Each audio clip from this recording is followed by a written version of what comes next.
पिलामाने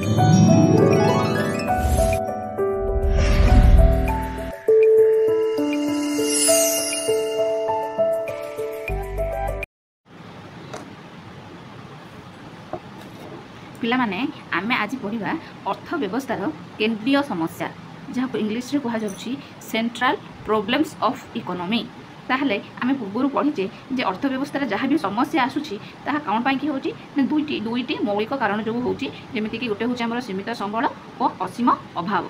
आमर human wants are unlimited and resources are limited. So जिते भी आमर प्रॉब्लम्स आसुछि अर्थव्यवस्था आम इकोनॉमी रे जहाँ भी प्रॉब्लम होछि सो एई दुईटी मुख्य उपादान ही आसुछि। अर्थव्यवस्थार केंद्रीय समस्या कहले कौन बुझाए ना सीमित संबल और असीम अभाव सृष्ट मौलिक अर्थनैतिक समस्या को जेकोसी अर्थव्यवस्थार केंद्रीय समस्या बोली कह जाय परिबो। ताहले आउ कौन अच्छी ना प्रत्येक राष्ट्र रे अर्थनीति रे केतेक प्रमुख समस्या मान अच्छी कौन से गुड़ाक जमी कौन उत्पादन किपरि उत्पादन क्या उत्पादन आउ कौन ना संबल गुड़िकर सर्वोत्तम व्यवहार एवं संबलर अभिवृद्धि और विकास समस्या। आज आम पढ़ा सेंट्रल प्रोब्लेम्स ऑफ इकोनॉमी और कौन कौन से गुड़ाक अर्थव्यवस्थार केंद्रीय समस्या भली और से गुड़ाक कौन कौन। चलो स्टार्ट करवा। अर्थव्यवस्थार केंद्रीय समस्या भली प्रथम समस्या होउछि प्रथम एवं मुख्य समस्या होउछि कौन उत्पादन कौन उत्पादन एक अर्थव्यवस्थार सर्वप्रथम समस्या है केउं द्रव्य बा केउं सेवा उत्पादन संबल सीमित होइथिबारु एही समस्या देखा जाय। आमे आवश्यक करुथिबा समस्त द्रव्य और सेवा उत्पादन करि परिबा नाही। तेणु केउं द्रव्य और सेवा उत्पादन करा और केते उत्पादन करा यह प्रत्येक अर्थव्यवस्थार एक प्रमुख समस्या अटे। कौन कहते पिला माने कौन आमर अभाव होउछि असीम किंतु प्रत्येक द्रव्य आमे उत्पादन करि परिबा नाही। काहे कि उत्पादन करि परिबा नाही कारण आमर होउछि सीमित संबल। से सीमित संबल मध्य आमे एमिति किछि द्रव्य उत्पादन करिबा द्रव्य किंबा सेवा हो जहाँ आमर सर्वप्रथम आवश्यकता थी। तेणुक कौन हो प्रोब्लेम यूँ आसूँ सीमित संबल होम प्रत्येक द्रव्य उत्पादन करें से सीमित संबल को व्यवहार कर। सेकेंड पॉइंट हूँ किपरि उत्पादन कौन उत्पादन केते उत्पादन करा स्थिरीकृत है किपरि उत्पादन करा निर्धारण करने अर्थव्यवस्था आउ एक समस्या।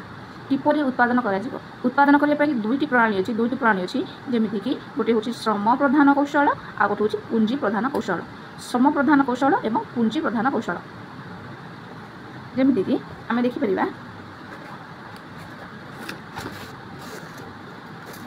जमीक कि श्रम प्रधान कौशल एवं पुंजी प्रधान कौशल।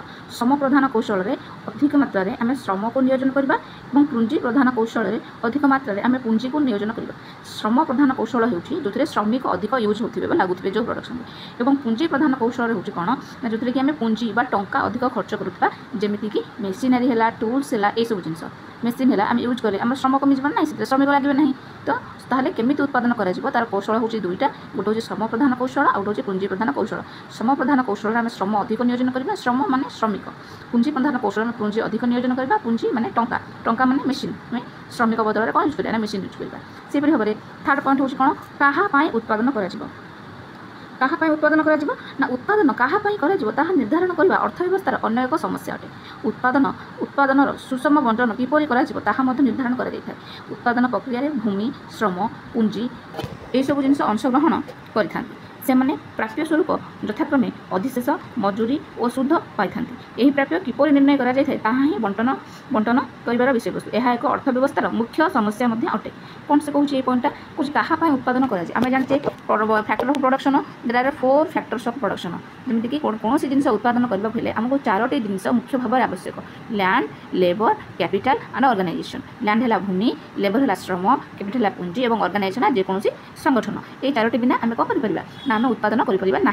तो ये 4टी व्यवहार कर उत्पादन करुचे ये 4टीर भी कौन अच्छी ना से भी प्राप्य भी दि जाए जमीक भूमि को अधिशेष दिया आम जेहतु भूमि को यूज करुचे रेट दि जाए अधिशेष जमी श्रमिक मैंने कौन पाती मजूरी और पुंजी जी लगे था कौन दीजिए शुद्ध दि जाए जे टंका लगे कौन दीजिए इंटरेस्ट दि बुझे कि। तो कहाँ कि केते परसेंट क्या केते दि जाटा हूँ क्या उत्पादन किभली उत्पादन कर बुझे क्लीयर। देन ये समस्त प्रश्न गुड़िक ए जो 3टा प्रश्न आम पढ़े कौन उत्पादन किभली उत्पादन केते परिमाण उत्पादन बुझे लगे। तो ताकू आम इजिली पढ़ी पार क्या साहाଯ୍य ना उत्पादन संभाव्यता रेखा साहाଯ୍य जहाँ आम कहूँ इंग्लीश में प्रोडक्शन पॉसिबिलिटी कर्व। ओके ताहले प्रोडक्शन पॉसिबिलिटी कर्व रे प्रोडक्शन पॉसिबिलिटी कर्व उत्पादन संभाव्यता रेखा କ'ଣ ଦର୍ଶାଉଛି ନା ଉତ୍ପାଦନ ସମ୍ଭାବ୍ୟତା ରେଖାକୁ ଉତ୍ପାଦନର ସୀମାନ୍ତ ମଧ୍ୟ କୁହାଯାଏ। ଏହା ନିର୍ଦ୍ଦିଷ୍ଟ ପରିମାଣର ସମ୍ବଳ ବିନିଯୋଗ କରି ଉତ୍ପାଦିତ ହୋଇପାରୁଥିବା ଦୁଇଟି ଦ୍ରବ୍ୟର ଭିନ୍ନ ଭିନ୍ନ ସମ୍ଭାବ୍ୟତା ସଂଯୋଗକୁ ପ୍ରଦର୍ଶନ କରିଥାଏ। ଯେମିତିକି ଯେକୌଣସି ଦୁଇଟି ଦ୍ରବ୍ୟ ଆମେ ଉତ୍ପାଦନ କରିବା ତାହାର ଭିନ୍ନ ଭିନ୍ନ ସଂଯୋଗ, ଦ୍ୟାଟ୍ ମିନ୍ସ କମ୍ବିନେସନ୍ ମାନେ ସପୋଜ୍ ଆମେ ଯେକୌଣସି ପ୍ରଡକ୍ସନ୍ ମାନେ ଯେକୌଣସି ଦୁଇଟି ଦ୍ରବ୍ୟ ପ୍ରଡ୍ୟୁସ୍ କଲେ, ସପୋଜ୍ ଗହମ ହେଉ କିମ୍ବା ଧାନ ହେଉ, ଦୁଇଟା ଜିନିଷ ଦ୍ରବ୍ୟ ଆମେ ପ୍ରଡ୍ୟୁସ୍ କଲେ ନା ନାହିଁ, ଉତ୍ପାଦନ କଲେ ଦୁଇଟା ଦ୍ରବ୍ୟ, ତ ସେଇ ଦୁଇଟା ଦ୍ରବ୍ୟକୁ କେତେ କେତେ ଉତ୍ପାଦନ କରିବ ତାର ସଂଯୋଗ, ତାର ଯେଉଁ କମ୍ବିନେସନ୍, ସେଇଟା କାହା ଦ୍ୱାରା ଆମେ ଦେଖାଇ ପାରିବା ନା ଉତ୍ପାଦନ ସମ୍ଭାବ୍ୟତା ରେଖା। ସବୁବେଳେ ମନେ ରଖିବ, ଯାହାର କାମ ଯେମିତିକା ତାର ନାଁ ସେମିତିକା। ଯେମିତିକି ଉତ୍ପାଦନ ସମ୍ଭାବ୍ୟତା ରେଖା, ତାର କାମ ହେଉଛି କ'ଣ, ସେ କେତେ ମାତ୍ରାରେ ଉତ୍ପାଦନ କରାଯାଇପାରିବ, ତାର ପସିବିଲିଟି କ'ଣ, ତାର କାପାସିଟି କ'ଣ, এই ରେଖା ମାଧ୍ୟମରେ ଆମେ ଜାଣିପାରିବା। ବୁଝିପାରିଲ?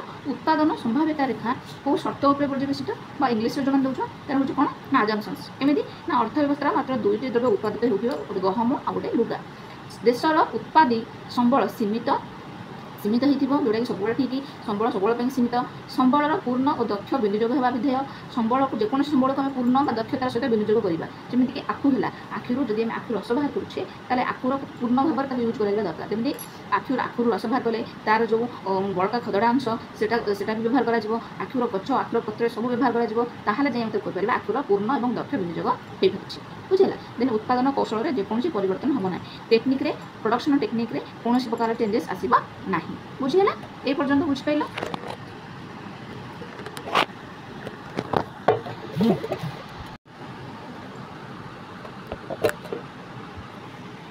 ଉତ୍ପାଦନ ସମ୍ଭାବ୍ୟତା ରେଖା ବା ପ୍ରଡକ୍ସନ୍ ପସିବିଲିଟି କର୍ଭକୁ ଆମେ ଇଜିଲି ବୁଝିପାରିବା ଏଇ ଟେବୁଲ୍ ମାଧ୍ୟମରେ। ଟେବୁଲ୍ଟି କ'ଣ ଦର୍ଶାଉଛି, ଯେମିତିକି ଆମେ ଆଜମ୍ପସନ୍ସର ନେଇଥିଲେ ଯେ ଦୁଇଟି ଦ୍ରବ୍ୟ, ଗୋଟେ ହେଲା ଗହମ ଆଉ ଗୋଟେ ହେଲା ଲୁଗା। ଗହମ ଏବଂ ଲୁଗା ଏଇଟା ହେଉଛି A B C D, ଏଗୁଡ଼ା ସବୁ ସଂଯୋଗ ବା କମ୍ବିନେସନ୍ସ। ସପୋଜ୍ ଜଣେ ଉତ୍ପାଦନକାରୀ, ଜଣେ କଞ୍ଜ୍ୟୁମର ବା ପ୍ରଡ୍ୟୁସର, ସେ ଯଦି ତାର ସମସ୍ତ ପ୍ରକାର ରିସୋର୍ସେସ୍କୁ କେଉଁଥିରେ ନିୟୋଜିତ କରୁଛି, ତାର ସମସ୍ତ ରିସୋର୍ସେସ୍କୁ ଯଦି ସେ କମ୍ବିନେସନ୍ A ଚୁଜ୍ କରୁଛି ଏବଂ ସମସ୍ତ ରିସୋର୍ସେସ୍କୁ କେବଳ ଗହମ ଉତ୍ପାଦନରେ ଲଗାଉଛି, ତାହେଲେ ତାର 100 ୟୁନିଟ୍ସ ବା 100 ଲକ୍ଷ ଟନ୍ ହେବ ଗହମର ଉତ୍ପାଦନ ଏବଂ ଲୁଗା ହେବ କେତେ ନା 0, କୌଣସି ପ୍ରକାର ଗୋଟେ ୟୁନିଟ୍ସ ବା ଲୁଗାରୁ ଉତ୍ପାଦନ ହେବ ନାହିଁ। ତାର ଅର୍ଥ ହେଉଛି ଆମର ସମ୍ବଳ ହେଉଛି ସୀମିତ। ଆମର ସୀମିତ ସମ୍ବଳ, ମନେକର ଗୋଟେ ଜମି ଅଛି, ଗୋଟେ ଏକର ଗୋଟେ ଜମି ହେଲା, ଗୋଟେ ଜମିରେ ଚାଷ ଆମେ ଗହମ ବି ପ୍ରଡକ୍ସନ୍ କରିପାରିବା, ଧାନ ବି ପ୍ରଡକ୍ସନ୍ କରିପାରିବା। ଚାଷ ଜମି ହେଉଛି ଆମର ସମ୍ବଳ। ଆଉ ତା ସହିତ ଆମେ ଚାହିଁଲେ ଟେକ୍ନିକ୍ ୟୁଜ୍ କରିପାରିବା। ଆଉ କ'ଣ ଲଗାଇପାରିବା ନା ସାର ଆଉ ଆମର ପେଷ୍ଟିସାଇଡ୍ସ, କୀଟନାଶକ ଔଷଧ ୟୁଜ୍ କରିପାରିବା। ତ ସେଇଗୁଡ଼ା ଆମର ସମ୍ବଳ। ବୁଝିହେଲା? ତ ଯେତେବେଳେ ଗୋଟେ ଜମିରେ ଆମେ ଦୁଇଟି ଜିନିଷ ତିଆରି କରିପାରିବା, ଆମ ଜମିର ସେ କାପାସିଟି ଅଛି, କିନ୍ତୁ ଆମେ ସମ୍ପୂର୍ଣ୍ଣ ସମ୍ବଳକୁ ବା ସମ୍ପୂର୍ଣ୍ଣ ଜମିକୁ, ସମ୍ପୂର୍ଣ୍ଣ ସାରକୁ କେବଳ ଗହମ ତିଆରିରେ ଲଗାଉଛେ, ତାହେଲେ କ'ଣ ହେବ ନା ଧାନର ପ୍ରଡକ୍ସନ୍ ହେବ ନାହିଁ, ଧାନ ଉତ୍ପାଦନ 0 ହେଇଯିବ ନା ନାହିଁ। ତ ସେଇ କ୍ଷେତ୍ରରେ ଯଦି ଆମେ ସମ୍ପୂର୍ଣ୍ଣ ସମ୍ବଳ ଆମର ଗହମ ଉତ୍ପାଦନରେ ଲଗାଇବା, ତାହେଲେ ଆମର ଲୁଗାର ପ୍ରଡକ୍ସନ୍ 0 ଆସିବ। ତାପରେ ତାହେଲେ ଆମେ ଭାବିବା କି ନାହିଁ ଆମର ଲୁଗାର ବି ପ୍ରଡକ୍ସନ୍ ଦରକାର, ତାହେଲେ କ'ଣ ହେବ ନା ଆମକୁ ଗହମର ଉତ୍ପାଦନ କମାଇବାକୁ ପଡ଼ିବ। 90 ଟଙ୍କା ଯଦି ଆମେ ଏଥିରେ ଖର୍ଚ୍ଚ କରୁଛେ, ତାହେଲେ କ'ଣ ସମ୍ପୂର୍ଣ୍ଣ ଆମର ଯେତେ ସମ୍ବଳ ଅଛି ସେଥିରୁ କିଛି ସମ୍ବଳ ଯଦି ଆମେ ଲୁଗା ଉତ୍ପାଦନ ପାଇଁ ୟୁଜ୍ କଲେ ଏବଂ କିଛି ସମ୍ବଳ ଆମେ ଗହମ ଉତ୍ପାଦନ ପାଇଁ ୟୁଜ୍ କରୁଛେ, ତାହେଲେ ଆମର କ'ଣ ଆସୁଛି ନା 90 ଲକ୍ଷ ଟନ୍ ଆସୁଛି ଆମର ଗହମର ଉତ୍ପାଦନ, 1000 ମିଟର ଆସୁଛି ଆମର ଲୁଗାର ଉତ୍ପାଦନ। ସେଇ ଭାବରେ କମ୍ବିନେସନ୍ C 70 ଆସିବ ଆମର ଗହମ, 2 ଆସିବ ଆମର ଲୁଗା, D ହେଲେ 40 ଆସିବ ଆମର ଗହମ, 3 ଆସିବ ଆମର ଲୁଗା, E ହେଲେ 0 ହେଇଯିବ। କାହିଁକି? ଏଠି এই ପଏଣ୍ଟରେ ଆମେ ସମ୍ପୂର୍ଣ୍ଣ ରିସୋର୍ସେସ୍ ଆମର କେଉଁଠି ୟୁଜ୍ କରୁଛେ ନା ଆମର କେବଳ ଲୁଗା ଉତ୍ପାଦନରେ ଲଗେଇଛେ ଏବଂ 0 ଆମେ ୟୁଜ୍ କରୁଛେ କୋଉଠି, କୌଣସି ବି ସମ୍ବଳ ଆମେ ୟୁଜ୍ କରୁନା ଗହମ ଉତ୍ପାଦନ, ଗହମ ପ୍ରଡକ୍ସନ୍ଟି 0 ହେଇଯାଇଛି। ଏହି ସାରଣୀଟା ଏଠି ଏକ୍ସପ୍ଲେନ୍ କରାଯାଇଛି। ଉପରୋକ୍ତ ସାରଣୀରୁ ସୂଚିତ ହେଉଛି ଯେ ଯଦି ଅର୍ଥବ୍ୟବସ୍ଥାର ସମସ୍ତ ସମ୍ବଳ ଯାହା ମୁଁ କହିଲି ସେଇ ଜିନିଷଟା ଏଇଠି ଏକ୍ସପ୍ଲେନ୍ କରାଯାଇଛି। ମାନେ ଚାହିଁଲେ ଲୋଡ୍ କରିପାରିବ କିମ୍ବା ଯଦି ବୁଝିଯାଉଛ ତାକୁ ସାଇଜ୍ ଯେମିତି ମୁଁ କହିଲି ସେଇ ଜିନିଷକୁ ସେମ୍ ଟାଇପ୍ର ଲେଖିପାରିବ। ବୁଝିହେଲା? ଏଇ ଡାଇଗ୍ରାମକୁ, ଏଇ ଟେବୁଲକୁ ଆମେ ଡାଇଗ୍ରାମ ସାହାଯ୍ୟରେ ଏବେ ବୁଝିବା। ଦେଖ ପିଲାମାନେ, এইটা হচ্ছে ডায়াগ্রাম কাহার না প্রোডাকশন পসিবিলিটি কর্ভ বা উৎপাদন সম্ভাব্যতা রেখার। এই যে ডায়াগ্রাম দেখুছ, এটা কনকেভ সেপ্রে অছি, হ্যাঁ কি না? যাহা আমি টেবুলে পড়লে সেই জিনিসটাকে আমি সম্পূর্ণ ভাবে এইটি ইউজ করা। বুঝিপাইল? দেখ এক্স আক্সিসে বা এক্স অক্ষাংশে আমি নিচে লুগা আর ওয়াই অক্ষাংশ বা ওয়াই আক্সিসে আমি নিচে গহম। বুঝিলা? যেতবে আমি সমস্ত সম্বল গহম উৎপাদন লগাউছি, সেতবে গহম আমার 100 ইউনিট উৎপাদন হোলা এবং 0 হোলা আমার লুগা। তো এই পয়েন্টে আসবে 100 আর 0। যেতবে আমি কিছু মাত্রায় গহম উৎপাদন কলে আর কিছু মাত্রায় আমি লুগা উৎপাদন কলে, তাহলে আমার 1 হল লুগা, 90 হল গহম। তো কম্বিনেসন বি, যেতবে আমি কিছু মাত্রায় অধিক ইউজ কলে কাম না লুগা পাই, তো 2 হল আমার লুগা, 70 হল আমার কোণ গহম। সেমিতি আউ কোণ না 3 হল আমার লুগা, সেমিতি 40 হল আমার কোণ গহম উৎপাদন। লাস্ট যেটাকি আমার সমস্ত সম্বল আমি কেবল লুগা প্রোডকশন বা লুগা উৎপাদন লগাইছে এবং গহম উৎপাদন যে পয়েন্টে কি 0 হয়ে যাইছে। ସେଇଟା ହେଉଛି ଆମର କ'ଣ ଲାଷ୍ଟ ହେଉଛି ଇ। ଯଦି ଏଇ ପଏଣ୍ଟ ଗୁଡ଼ାକ ସବୁ ଆମେ ଜଏଣ୍ଟ କରିବା ତ ଏଇଭଳିଆ ଗୋଟେ କର୍ଭ ଆସିବ। ଏଇ କର୍ଭକୁ କୁହାଯାଏ ପ୍ରଡକ୍ସନ୍ ପସିବିଲିଟି କର୍ଭ ବା ଉତ୍ପାଦନ ସମ୍ଭାବ୍ୟତା ରେଖା। ଆଉ ଗୋଟେ ଜିନିଷ, ଯଦି ଆମେ ଏଇ ପଏଣ୍ଟକୁ ଚୁଜ୍ କରୁଛୁ, ଏଇ ପଏଣ୍ଟଟା, ଏ ପଏଣ୍ଟକୁ କ'ଣ କୁହାଯିବ ନା ସମ୍ବଳର ଅଦକ୍ଷ ବିନିଯୋଗ ବା ଅଦକ୍ଷ ବ୍ୟବହାର। ଅଦକ୍ଷ କହିଲେ କ'ଣ ନା ଅନୟୁଟିଲାଇଜେସନ୍ ଅଫ୍ ନ୍ୟାଚୁରାଲ୍ ରିସୋର୍ସେସ୍। ଆମର ଯେତିକି କାପାସିଟି ଅଛି, ଆମର ଯେତିକି ରିସୋର୍ସେସ୍ ଅଛି, ଆମେ ତାକୁ ପୂର୍ଣ୍ଣ ଭାବରେ ୟୁଜ୍ କରୁ ନାହିଁ। ବୁଝିଲେ କି? ଆଉ ଏ ପଏଣ୍ଟକୁ କ'ଣ କୁହାଯିବ? ବାହାର ପଏଣ୍ଟ ପ୍ରଡକ୍ସନ୍ ପସିବିଲିଟି ବାହାରେ କ'ଣ କୁହାଯିବ ନା ଉତ୍ପାଦନର ପରିମାଣ ଅସମ୍ଭବ। କାରଣ ଆମର ପ୍ରଡକ୍ସନ୍ ପସିବିଲିଟି କର୍ଭ ଏଇଠି ଅଛି, ଏଇଟା ବାହାରେ ଅଛି, ଏଇଠି ଅସମ୍ଭବ, ଏଇ ପ୍ରଡକ୍ସନ୍ ହେଉଛି ଅସମ୍ଭବ। କାହିଁକି ନା ଆମକୁ ଆମେ ପ୍ରଥମରୁ ପଢ଼ିଛେ ଆଜମ୍ପସନ୍ରେ ଯେ ସମ୍ବଳ ହେଉଛି ସୀମିତ, ଲିମିଟେଡ୍। ଆମେ ତାକୁ ଏମିତି ଅଟୋମେଟିକାଲି ଆଗକୁ ନେଇପାରିବା ନାହିଁ। ବୁଝିଲେ? ତ ଆମର ସୀମିତ ହେଉଛି ସମ୍ବଳ। ସେଥିପାଇଁ ତାହେଲେ ଆମେ କ'ଣ ଜାଣିଲେ? ତାହେଲେ ଆମେ ପିଲାମାନେ କ'ଣ ଜାଣିଲେ? ଏଠି ଦେଖ, ସେ କହିଛି ଉପରୋକ୍ତ ସାରଣୀ ଓ ଚିତ୍ରରୁ ଏହା ସ୍ପଷ୍ଟ ଯେ ଏକ ନିର୍ଦ୍ଦିଷ୍ଟ ପରିମାଣର ଲୁଗା ଉତ୍ପାଦନ ପାଇଁ ଏକ ନିର୍ଦ୍ଦିଷ୍ଟ ପରିମାଣର ଗହମକୁ ପରିତ୍ୟାଗ କରିବାକୁ ପଡ଼ିଥାଏ। ସମ୍ବଳ ଯେ ସୀମିତ, ଏହି ମୌଳିକ ଘଟଣା ଯୋଗୁଁ ଉଭୟ ଦ୍ରବ୍ୟରୁ ଅଧିକ ପାଇବା ସମ୍ଭବ ହୋଇନଥାଏ। ଗୋଟିଏ ଦ୍ରବ୍ୟରୁ ଅଧିକ ଉତ୍ପାଦନ କଲେ ଆଉ ଏକ ଦ୍ରବ୍ୟ ତ୍ୟାଗ କରିବାକୁ ପଡ଼ିଥାଏ। ଏହି ଉତ୍ପାଦନ ସମ୍ଭାବ୍ୟତା ରେଖା ଅର୍ଥନୀତିରେ କ'ଣ ଉତ୍ପାଦନ ହେବ, କିପରି ଉତ୍ପାଦନ ହେବ, କେତେ ମାତ୍ରାରେ ଉତ୍ପାଦନ ହେବ ଭଳି ଏଭଳି ପ୍ରମୁଖ ସମସ୍ୟାର ସମାଧାନ କରିଥାଏ। ଯେ ପ୍ରଡକ୍ସନ୍ ପସିବିଲିଟି ରେଖାରୁ ଆମେ କ'ଣ ଜାଣିଲେ ବା ରେଖାରୁ ଆମେ କ'ଣ ଜାଣିଲେ? ଯଦି ଆମକୁ ଲୁଗା ପ୍ରଡକ୍ସନ୍ କରିବାର ଅଛି ତ ଆମକୁ ଗହମକୁ କମାଇବାକୁ ପଡ଼ିବ। ଯଦି ଆମକୁ ଗହମ କମାଇବାକୁ ଉତ୍ପାଦନ କରିବାର ଅଛି ତ ଆମକୁ ଲୁଗାକୁ କମ୍ କରିବାକୁ ପଡ଼ିବ। ଦୁଇଟି ଯାକ ଦ୍ରବ୍ୟ ଆମେ ଏକା ସହିତ ଅଧିକ ପରିମାଣରେ କ'ଣ କରିପାରିବା? ଉତ୍ପାଦନ କରିପାରିବା ନାହିଁ। କାହିଁକି? ଆମର ସୀମିତ ହେଉଛି କ'ଣ ନା ସମ୍ବଳ। ବୁଝିପାରିଲ? କ୍ଲିୟର?